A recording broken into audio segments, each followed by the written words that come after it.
All right, how to drop calories and by how much. So basically how to cut weight without doing any sort of metabolic damage, because yes, when you are dropping calories and you're trying to lose weight, if you do it too much too fast, you can actually kind of disrupt your metabolism.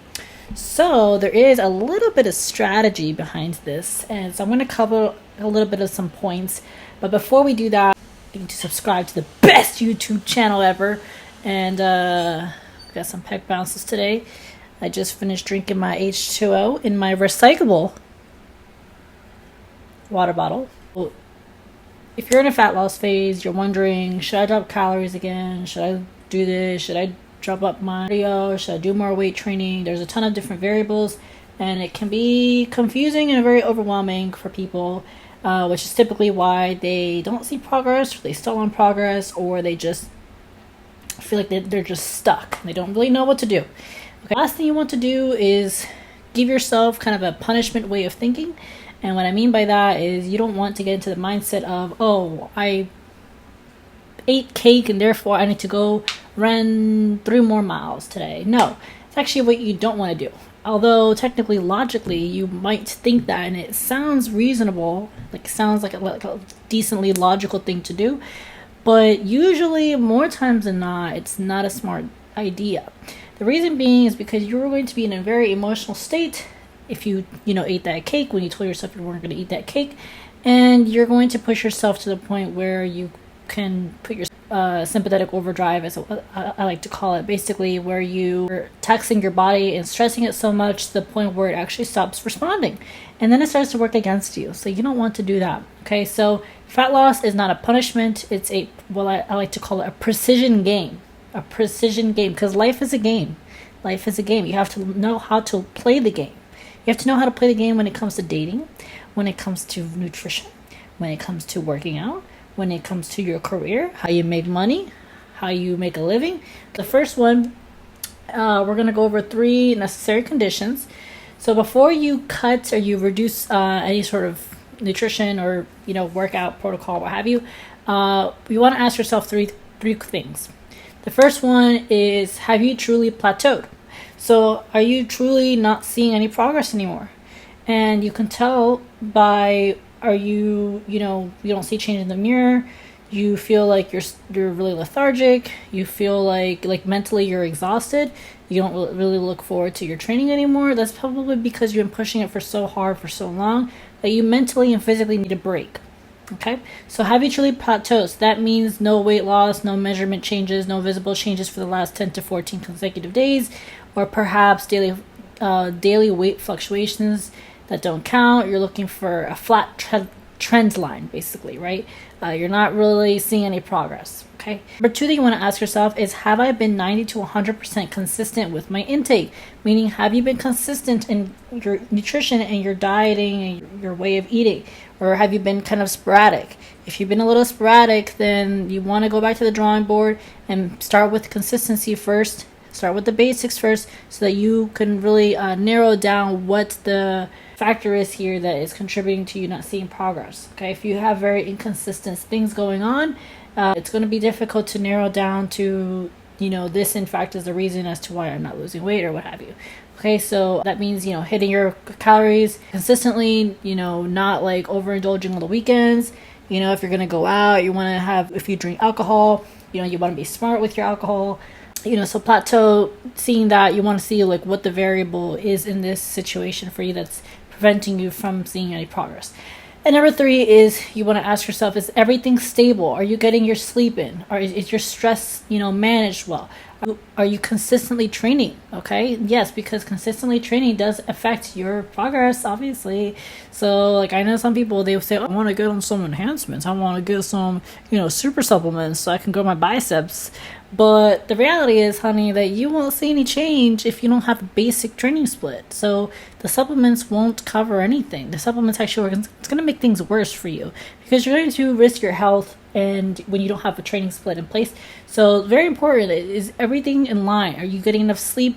Are you managing your stress? And do you have a training split? Okay, if all those boxes are checked and you're still like, yeah, I've definitely been consistent, I've definitely been eating, and I'm still not seeing any progress, Yelena, what's going on? Ah! Okay, so how much to drop? What's the minimum effective dose? The general guideline, now some people may disagree. Everybody has their contention and their philosophy, but typically you're going to want to reduce about 5 to 10% of your total intake per week. Now, some people may say per day, some people may say every 2 weeks, so it depends on who you're talking to. Some people are a little bit more conservative, some people are a little bit more aggressive. It also depends on how resilient your body is, because naturally women are less resilient than men.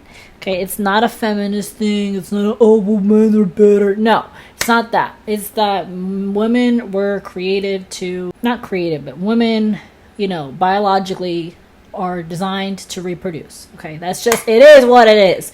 Okay, that's why women get their menstrual cycle, to prepare for implantation, okay. And with that comes stress management, which means women have to be a little bit smarter, although women are smarter. I'm just kidding. No, but women do have to have a certain way of approaching stress, because when you don't approach it in a smart way, you can actually hurt yourself.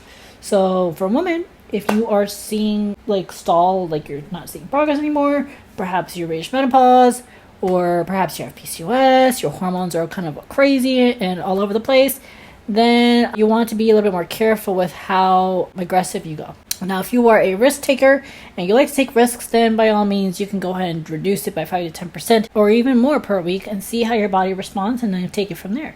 But mostly when it comes to reducing calories, you're going to want to reduce those calories from your carbohydrates and your fats, your fatty fats. Okay, not your proteins, not your protons, although everyone loves my protons and my proteins and my pec muscles and my huge back muscles and my huge abdominal muscles.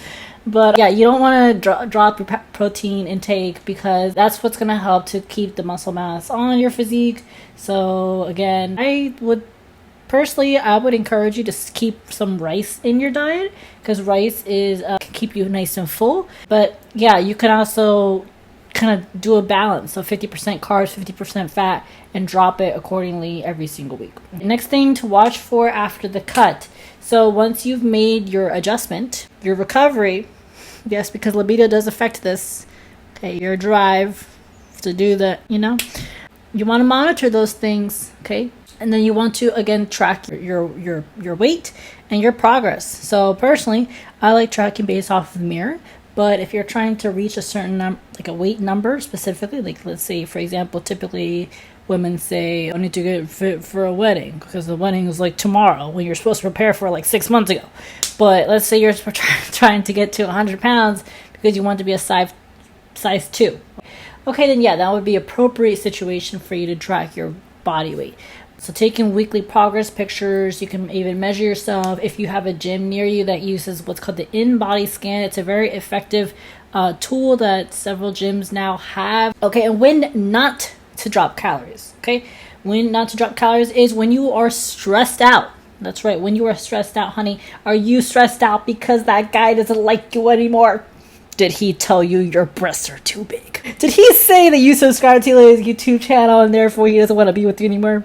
Or did she say that your man package is too small? Yeah, are you stressed out? Okay, do you hate your job? Of course you do. That's welcome to America. Or do you not have enough sleep? You're not getting enough sleep, honey, because you're dreaming about that sexy man that doesn't exist. Okay, then that's not a good time to cut your nutrition, because that's going to cause some water retention and it's going to hinder some fat loss progress. Super important. I made one video talking about management of stress, because that is just how important stress management is. You can drink things like chamomile tea. Okay, drink chamomile tea before you go to sleep. Helps you put in that parasympathetic mode. Maybe make yourself a playlist of calming music that helps to relieve your anxiety, helps to calm your nerves. You want to grow huge legs and a huge butt and a huge physique, muscular wise, then you need to learn how to relax, because that's where your body grows, right? Your body grows when it's in relaxing mode. Another thing is when to not drop calories, if you are a lady or a female, is when you have shifts and menstrual cycle issues. Okay, so typically if your menstrual cycle is inconsistent, then you might run into things like amenorrhea. But good news for you, because Yelena Smarticle, you can reverse that by taking, usually your LBGYN is going to give you birth control, but I would advise not to do that, although I'm not a doctor, so listen to what your doctor says. But I've been down that road. I know what it's like.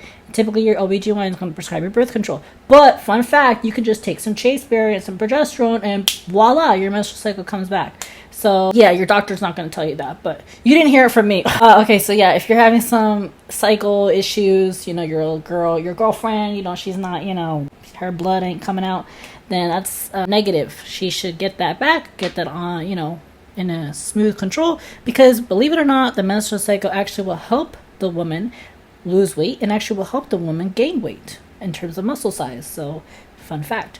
But at the end of the day, you still want to track as many variables as you can, so that if something stops working, you can narrow down what is in fact the reason as to why you're not getting any progress anymore.